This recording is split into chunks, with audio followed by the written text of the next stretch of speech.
गहरे जंगल के बीचों बीच खड़ी थी एक पुरानी खंडहर हवेली। लोग कहते हैं ये हवेली बरसों से सुनसान पड़ी थी। वहाँ से आती थी अजीबो गरीब आवाज़ें। जो भी उस हवेली के अंदर गया वे वापस नहीं लौटा। लेकिन एक दिन चार दोस्तों ने तय किया वे उस रहस्य को जानकर ही रहेंगे। तभी उनमें से एक लड़का दीपक बोला, यार मुझे लगता है कि ये सही विचार नहीं है। ये हवेली कुछ ठीक नहीं लग रही। फिर रीमा ने साहस दिखाते हुए कहा, डरने का क्या फायदा, हमें बस अंदर जाकर एक बार देखना ही तो है। अगर कुछ अजीब लगा तो तुरंत बाहर आ जाएंगे। फिर सुमित बोला, चलो जल्दी करो, सूरज डूब रहा है। मुझे ये अंधेरा और भी डरावना लग रहा है। हंसते हुए अमन बोला, डरपोक कहीं के, बस चलो। सब साथ है। हवेली के अंदर घुसते ही एक ठंडी हवा का झोंका सभी को छूता है। ये दीपक बोला, ये कैसी ठंडी हवा है और ये बदबू कैसी आ रही है। फिर रीमा बोली, ये जगह सच में अजीब है। देखो वो दीवार पर खून के निशान। सभी एक पल के लिए सहम जाते हैं। तभी अचानक एक दरवाजा अपने आप बंद हो जाता है। दरवाजा बंद हो गया, अब हम क्या करें? सुमित ने कहा। अमन बोला, चुप रहो, ये लगा मैंने किसी को हमारे पीछे चलते सुना। सभी घबरा कर पलटते हैं और वहां कोई नहीं होता। तभी एक औरत की दर्द भरी चीख हवेली में गूंजती है। रीमा बोली, क्या ये सचमुच कोई आत्मा है? अचानक दीवारों पर साए दौड़ने लगे। एक पुरानी खिड़की के पीछे डरावनी आकृति नजर आती है। चारों दोस्त एक कमरे में छुपने की कोशिश करते हैं, लेकिन दरवाजा अपने आप खुल जाता है। वहां एक बूढ़ा आदमी खड़ा होता है। बूढ़ा आदमी बोलता है, तुम लोग यहाँ क्यों आए हो? इस हवेली में भूतों का राज है। ये एक अभिशापित जगह है। जो भी यहाँ आता है वो यहाँ फंस जाता है। फिर दीपक ने कहा, हमें माफ कर दो, हम यहाँ सिर्फ रहस्य जानने आए थे। बूढ़ा आदमी अचानक गायब हो जाता है और हवेली की सारी बत्तियां बुझ जाती हैं। चारों चीखते हुए भागने की कोशिश करते हैं पर वे किसी अदृश्य शक्ति से घिर जाते हैं। रीमा की आंखें डर से फटी रह जाती। रीमा बोलती है, हम यहाँ से बचकर नहीं जा सकते।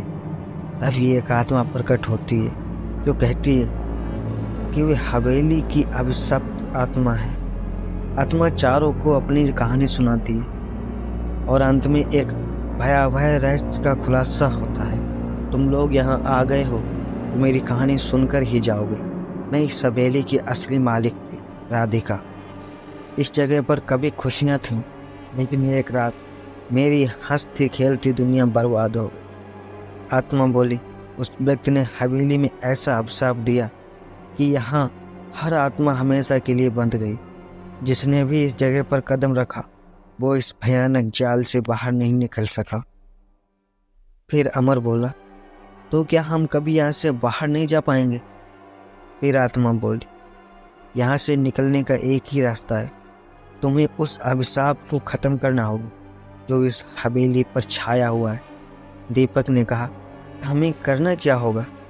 आत्मा बोली, तुम्हें उस रहस्यमय व्यक्ति की गुप्त पुस्तक ढूंढनी होगी जो इस हवेली में छुपी है। लेकिन याद रखना, ये काम आसान नहीं होगा। हवेली में कई खतरनाक आत्माएं हैं जो तुम्हें रोकने की कोशिश करेंगी। सुमित ने दोस्तों से कहा, चलो जल्दी से उस पुस्तक को ढूंढते हैं।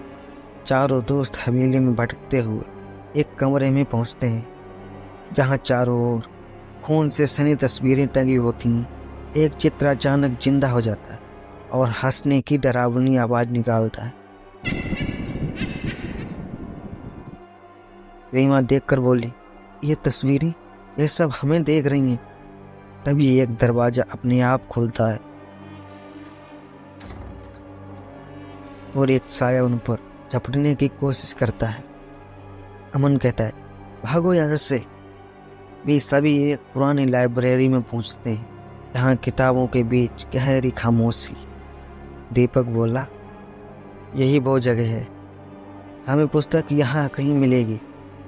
रीमा एक अलमारी की ओर इशारा करती जहाँ से एक अजीब सी चमक निकल रही है। रीमा बोली, शायद यही वो पुस्तक है। वे जैसे ही पुस्तक उठाते हैं, अचानक चारों ओर से आत्माएं प्रकट होने लगती। हवेली कांपने लगती है और एक काले साए की भयानक हंसी गूंजती है। फिर आत्मा बोली, अब फैसला तुम्हारे हाथ में है, या तुम उस पुस्तक के मंत्र से अभिशाप तोड़ो या अपनी आत्माएं हवेली को सौंप दो। सुमित फिर दोस्तों से कहता है, हमें कुछ करना होगा, और वो भी जल्दी। अमन पुस्तक खोलता है और मंत्र पढ़ने की कोशिश करता है, लेकिन तभी एक शक्ति उसे हवा में उठा लेती है। ये सब देखकर रीमा वो कहती है, नहीं अमन, रुक जाओ, हमें एकजुट होकर कोशिश करनी होगी। अंत में चारों मिलकर मंत्र का जाप करते हैं और अचानक हवेली के चारों ओर एक तेज रोशनी फैल जाती है। आत्माएं चीखने लगती हैं और धीरे धीरे गायब हो जाती हैं। हवेली की दीवारें दरकने लगती हैं और दरवाजे खुल जाते हैं। चारों दोस्त बाहर भागते हैं और एक आखिरी आवाज़ उनके कानों में गूंजती है। वह आत्मा बोली, तुमने हम मुक्त तो कर दिया, लेकिन याद रखना, हर अभिशाप का अंत नई शुरुआत की ओर ले जाता है। फिर दीपक ने कहा, यह जगह अब भी अपने राज अपने अंदर छुपाए हुए हैं। क्या हम सच में सुरक्षित हैं? चारों दोस्त अब घने जंगल से बाहर निकलने की कोशिश कर रहे हैं। अमन कहता है, मुझे अब भी यकीन नहीं हो रहा है कि हम जीवित बाहर निकल पाए। यह सब किसी पुराने सपने जैसा था। फिर रीमा बोली, हमने हवेली का अभिशाप तो खत्म कर दिया, लेकिन उस आत्मा की आखिरी बात मुझे अब भी परेशान कर रही है। फिर दीपक बोला, ये सब खत्म हो गया है, हमें अब बस यहाँ से सुरक्षित बाहर निकलना है। जंगल से बाहर निकलते हुए चारों दोस्तों को अजीब सा एहसास होता है, जैसे कोई उन्हें देख रहा हो। सुमित ने कहा, ये जंगल भी कुछ अजीब लग रहा है, हमें पहले कभी ऐसा महसूस नहीं हुआ था। रीमा पीछे मुड़कर कहती है, क्या तुमने देखा?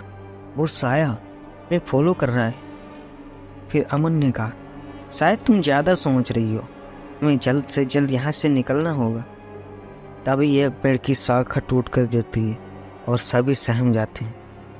चारों अचानक एक बूढ़े आदमी से टकरा जाते हैं जो एक लकड़ी की छड़ी के सहारे खड़ा है। उसकी आंखों में अजीब सी चमक है। बूढ़ा आदमी बोला, तुम लोग हवेली से बचकर निकल आए, लेकिन अभिशाप का असर यहाँ भी पहुँच चुका है। फिर दीपक बोला, अब क्या?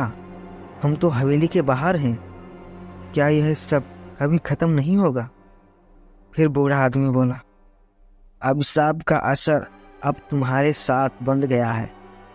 जहाँ तुम जाओगे वहाँ ये साया तुम्हें हमेशा घेरे रहेगा। तुम्हें एक और काम करना होगा, उस अभिशाप को हमेशा के लिए ख़त्म करने के लिए एक विशेष अनुष्ठान करना होगा। रीमा कहती है, कहाँ करना होगा ये अनुष्ठान? फिर बूढ़ा आदमी बोला, उस पुराने मंदिर में जो जंगल के पार है, लेकिन ध्यान रहे रास्ता आसान नहीं होगा। चारों दोस्त अनजाने डर के साथ मंदिर की ओर बढ़ते हैं। हर कदम पर उन्हें लगता है कोई छाया उनका पीछा कर रही है। सुमित कहता है, क्या हम सच में इस सब से बच पाएंगे? ये सुनकर अमन बोला, हमारे पास और कोई चारा नहीं है, हमें उस अनुष्ठान को पूरा करना होगा। तभी एक आवाज़ जंगल में गूंजती है, जैसे कोई फुसफुसा रहा हो। चारों दोस्त ठहर जाते हैं। रीमा कहती है, यह आवाज़, ये वही है जो हवेली में सुनाई दी थी। वे मंदिर पहुंचते हैं। मंदिर टूटा फूटा है और चारों ओर लताओं ने उससे ढक रखा है। ये देखकर दीपक बोलता है, ये जगह डरावनी से भी परे है। जल्दी करो, हमें अनुष्ठान शुरू करना होगा। वे सभी मंत्र की पुस्तक खोलते हैं और अनुष्ठान करना शुरू करते हैं। जैसे ही मंत्र उच्चारण होता है, मंदिर की मूर्तियां हिलने लगती हैं और एक अदृश्य शक्ति चारों ओर फैल जाती है। जंगल में अचानक तेज हवा चलने लगती है और साए चारों ओर घेर लेते हैं। आत्माएं चीखने लगती हैं और मंदिर की दीवारें दरकने लगती हैं। फिर आत्मा की आवाज आती है, तुम इस अनुष्ठान को नहीं कर पाओगे, तुम्हें हमेशा के लिए यहाँ बंधना होगा। अमन साहस जुटाते हुए कहता है, हमने एक बार जीत हासिल की है, अब हम दोबारा भी जीतेंगे। सभी मिलकर मंत्र पढ़ते रहे और एक चमकदार रोशनी मंदिर में फैल जाती है। जंगल में सब कुछ शांत हो जाता है। आत्माएं गायब हो जाती हैं और मंदिर स्थिर हो जाता है। चारों दोस्त थक कर बैठ जाते हैं। फिर रीमा बोलती है, क्या ये सच में खत्म हो गया? तभी एक हल्की हवा चलती है और पेड़ों के बीच से एक फुसफुसाहट सुनाई देती है। वह आवाज बोले, हर अंत की एक नई शुरुआत है, ये कहानी यही खत्म नहीं होती। चारों दोस्त एक दूसरे की ओर डर और चिंता से देखते हैं। चारों दोस्त मंदिर से बाहर निकलते हैं और जंगल के रास्ते घर लौटने की कोशिश करते हैं। सूरज की किरणें पेड़ों के बीच से छन रही हैं, लेकिन माहौल अब भी अजीब और डरावना है। सुमित बोला, अभी तक तो सब शांत हैं, क्या ये सच में खत्म हो गया है? फिर दीपक बोला, क्योंकि अब हम मंदिर से भी बाहर आ चुके हैं, शायद अब हमें डरने की जरूरत नहीं है। फिर रीमा बोली, हमें जल्दी घर पहुंचना चाहिए, मैं इस जंगल में एक पल भी और नहीं रुकना चाहती। वे लोग आखिरकार गाँव पहुंचते हैं, लेकिन वहाँ का माहौल असामान्य लगता है। सारा गांव सुनसान है, घरों के दरवाजे बंद हैं और गलियों में कोई इंसान नजर नहीं आ रहा है। अमन कहता है, ये कैसा सन्नाटा है, गांव के लोग कहाँ गए? तभी एक बूढ़ी औरत अपने घर की खिड़की से झांकती है और कांपती आवाज में कहती है, तुमने उस हवेली का दरवाजा क्यों खोला? अब ये अभिशाप पूरे गांव को घेर चुका है। फिर दीपक बोला, क्या? तो अभिशाप खत्म करके आए हैं? फिर बूढ़ी औरत बोली, अभिशाप अब और भी भयंकर हो चुका है। वह आत्मा अब गांव की आत्माओं को भी कैद करने लगी है। तो अब क्या करें? हमने तो सब कुछ ठीक करने की कोशिश की थी। फिर रीमा बोली, शायद हमसे कोई गलती हुई है, हमें कुछ और करना होगा। तभी गांव के मंदिर की घंटियां अपनी आप बजने लगती हैं। चारों दोस्त डर के मारे ठिठक जाते हैं। सुमित बोलता है, मुझे लगता है कि हमें फिर से मंदिर जाना होगा, शायद वही हमारे सवालों का जवाब हो। चारों दोस्त गांव के मंदिर में पहुंचते हैं। मंदिर की दीवारों पर अजीब अजीब प्रतीक अंकित हैं। वहाँ एक पुजारी बैठा है, जिसने अपनी आंखें बंद कर रखी हैं। पुजारी आंखें खोलते हुए बोला, मैं जानता था कि तुम लोग वापस आओगे। तुमने इस अभिशाप को जागृत कर दिया है और अब उसे शांत करना तुम्हारी जिम्मेदारी है। फिर दीपक बोला, लेकिन हमने तो अनुष्ठान कर लिया था, अब हमें और क्या करना होगा? पुजारी बोला, हवेली की आत्मा को हमेशा के लिए शांत करने के लिए तुम्हें उसकी असली इच्छा को पूरा करना होगा, उसके साथ हुए अन्याय को समाप्त करना होगा। पुजारी उन्हें बताता है कि उन्हें वापस हवेली जाना होगा और उस जगह को खोजना होगा जहां आत्मा का दर्द, पीड़ा सबसे गहरी है।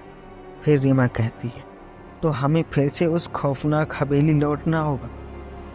फिर पुजारी बोला, हाँ, लेकिन इस बार तुम्हें आत्मा के दर्द को महसूस करना होगा और उसके साथ हुए अन्याय का बदला लेना होगा। सुमित घबराकर बोला, ये एक अंतहीन चक्र जैसा लग रहा है, क्या हम यह कर पाएंगे? पुजारी उनको देखते बोला, अगर तुम सच्चे दिल से कोशिश करोगे तो आत्मा को मुक्ति मिल सकती है, लेकिन सावधान रहना, क्योंकि अब आत्मा बहुत शक्तिशाली हो चुकी है। चारों दोस्त दोबारा हवेली में जाने की तैयारी करते हैं। इस बार वे जानते हैं कि ये उनकी आखिरी कोशिश हो सकती है। बेहथियार के रूप में कुछ पवित्र ताबीज और मंत्र साथ ले जाते हैं। अमन बोलता है, ये हमारी आखिरी कोशिश होगी। अगर हम सफल हुए तो सब खत्म हो जाएगा। दीपक बोला, अगर हम असफल हुए तो? रीमा साहस जुटाते हुए कहती है, तो हम अपनी आत्माओं को भी इस हवेली के साथ बांध देंगे। चलो, हमें यह करना ही होगा। चारों दोस्त हवेली के सामने खड़े हैं। हवेली की पुरानी दीवारों से खून जैसे लाल निशान बहते हुए दिखते हैं। दरवाजे अपने आप धीरे धीरे खुल जाते हैं, जैसे उन्हें किसी का इंतजार हो।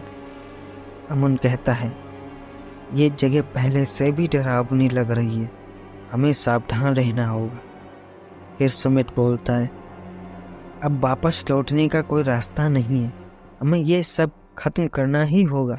रीमा मंत्रोच्चारण वाला ताबीज पकड़ते हुए कहती है, हम तैयार हैं, चलो अंदर चलते हैं। वे हवेली के अंदर प्रवेश करते हैं। चारों ओर सन्नाटा छाया है, लेकिन दीवारों से आती धीमी फुसफुसाहट अब और तेज होती जा रही है। दीपक बोलता है, यह आवाज़ें ये हमें कुछ बताने की कोशिश कर रही हैं। तभी एक पुराना दर्पण झिलमिलाता है और उसमें एक परछाई उभरती है। वे परछाई राधिका की आत्मा की होती है। राधिका की आत्मा कहती है, तुम वापस आ गए हो, लेकिन क्या तुम इस बार मेरा सच जानने के लिए तैयार हो? रीमा कहती है, हमें तुम्हारे दर्द को समझना है, बताओ तुम्हारे साथ क्या हुआ था। राधिका की आत्मा हवेली के पुराने भूतकाल को दिखाती है। हवेली में राधिका अपने पति के साथ खुशी खुशी रहती थी। एक दिन एक लालची जमींदार ने उनकी संपत्ति हड़पने के लिए राधिका के पति की हत्या कर दी और राधिका को कैद कर लिया। राधिका ने अत्याचार सहते सहते अपनी जान दे दी और उसकी आत्मा तब से इस हवेली में फंसी है।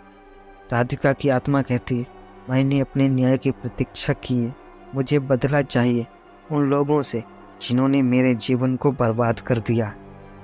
अमन कहता है, हम तुम्हारी मदद करेंगे, हमें बताओ हमें क्या करना होगा।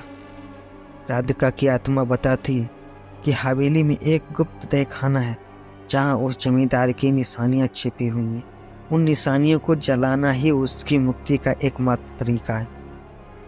लेकिन तहखाना कहाँ है? तभी राधिका की आत्मा कहती है, सीढ़ियों के नीचे एक दरवाजा है, लेकिन सावधान रहना, क्योंकि उस जगह को जमींदार की भूतिया शक्ति ने अपने कब्जे में कर रखा है। चारों दोस्त सीढ़ियों के नीचे जाते हैं और वहाँ छिपे दरवाजे को ढूंढते हैं। दरवाज़ा खुलते ही ठंडी हवा का तेज झोंका आता है और अंधेरे में लाल आंखें चमकने लगती हैं। वे तहखाने में प्रवेश करते हैं। चारों ओर अंधेरा है और दीवारों पर अजीब मंत्र लिखे हुए हैं। अचानक एक काली परछाई उन पर झपट पड़ती है। उसमें दीपक कहता है, ये वही जमींदार की भूतिया शक्ति है, हमें जल्दी से अनुष्ठान करना होगा। रीमा मंत्र पढ़ती है और अमन व दीपक जमींदार की निशानियों को जलाने की कोशिश करते हैं। काली परछाई जोर से चिल्लाती है, हवेली की दीवारें हिलने लगती हैं और चारों को ऐसा महसूस होता है कि पूरा घर गिरने वाला है। अमन कहता है, जल्दी करो, ये हमें रोकने की कोशिश कर रही है। निशानियां जलते ही तेज प्रकाश फैलता है। काली परछाई चीखती हुई गायब हो जाती है और हवेली का माहौल अचानक शांत हो जाता है। राधिका की आत्मा आकर शांत भाव से खड़ी हो जाती है। राधिका की आत्मा कहती है, तुम्हारी कोशिशों ने मुझे मुक्त कर दिया, अब मैं हमेशा के लिए शांति पा सकती हूँ। उसकी आत्मा एक जाले में विलीन हो जाती है। हवेली धीरे धीरे गिरने लगती है और चारों दोस्त भागकर बाहर निकलते हैं। चारों दोस्त बाहर खड़े हैं और उनके पीछे हवेली ध्वस्त हो जाती है। सूरज की किरणें पेड़ों के बीच से चमकती जैसे अंधेरे को भगा रही। रीमा कहती है, क्या ये सच में खत्म हो गया? फिर अमन कहता है, मुझे लगता है हाँ, हमने उसका दर्द खत्म कर दिया है। फिर सुमित बोला, आखिरकार हम जीत गए। वे सभी गहरी सांस लेते हैं और गांव की ओर वापस चले जाते हैं, उस उम्मीद के साथ कि अब सब कुछ सामान्य हो जाएगा। हर अंत एक नई शुरुआत है। इस डरावनी कहानी ने हमें सिखाया है, सच को जानने और न्याय दिलाने की यात्रा कभी आसान नहीं होती।